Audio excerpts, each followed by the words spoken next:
Alright, so here we are at Eagles Canyon Raceway, April 9th, 2022. It is 7:30, and it is really cold. Texas, 36 degrees in the morning. What a deal. So, we are about ready to go to get it inspected, and we'll have some fun, hopefully, for 2 days in a row.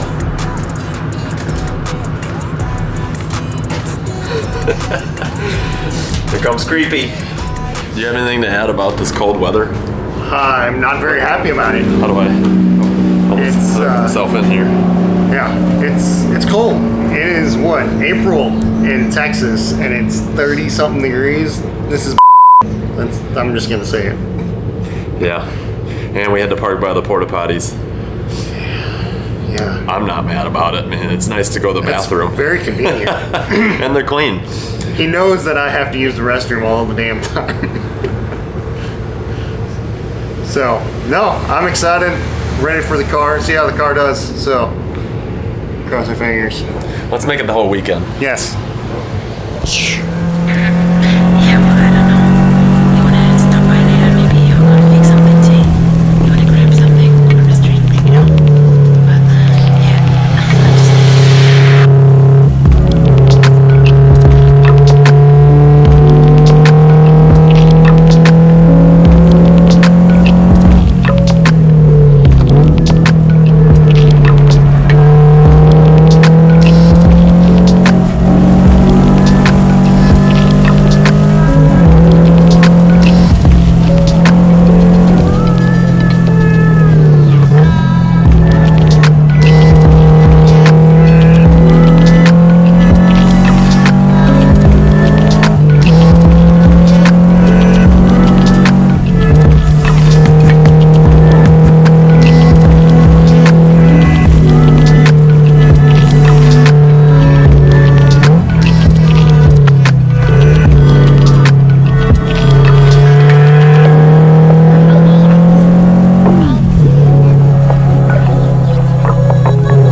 So we made it back from this weekend over at Eagles Canyon Raceway for the NASA event.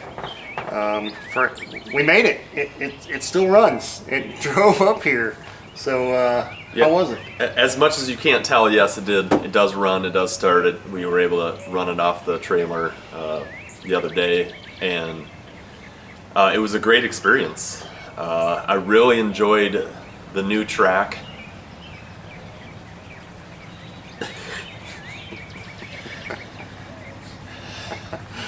And there's Scott. Anyways.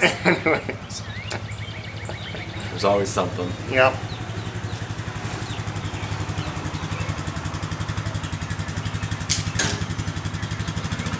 Okay, so anyways, yeah, you know, we really enjoyed the track. Had some issues to begin with. I think I'm very comfortable in going fast too soon.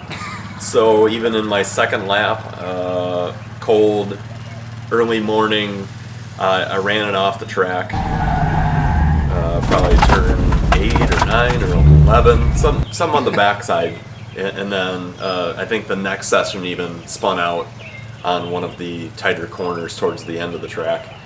But overall, you know, the car structure, I think we've got a great chassis, but we're running into problems.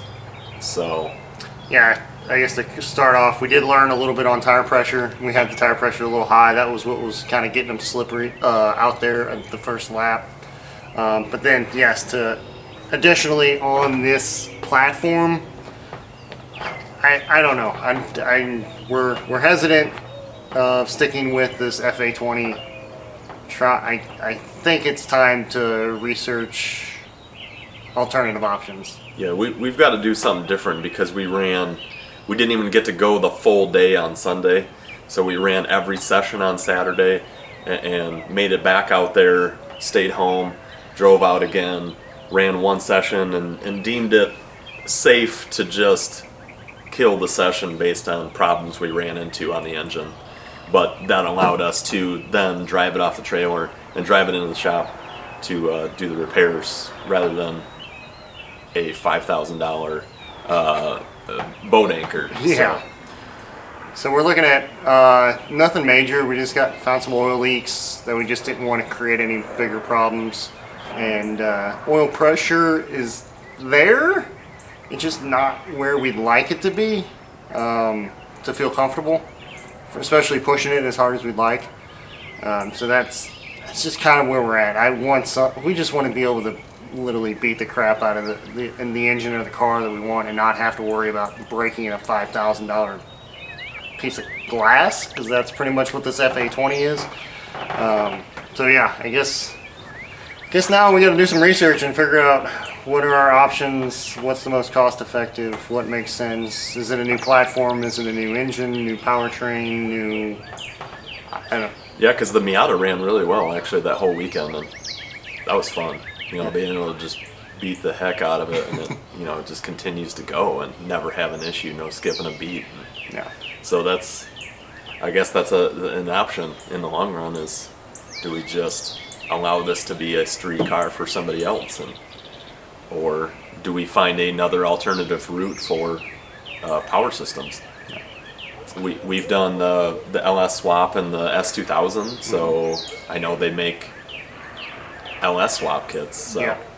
And now in the division we run in, now they're not restricting based on engine changes. It's based on horsepower and weight. Yeah. So it opens it up quite a bit. So that's definitely gets us thinking a little bit more to be able to stay still competitive as long as we keep our horsepower to weight ratio to where the class we want to be.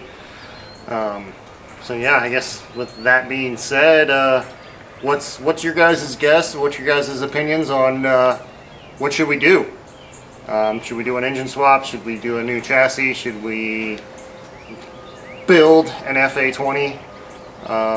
We've got plenty of different options out there. We're going to research them all and figure out what best fits us and go from there. So I guess stay tuned. And if you like what you see, give us a like, give us a subscribe. And be sure to share if you enjoy it. There's probably somebody else that you know that might enjoy it as well. Yes. So thanks for following along. Thank you.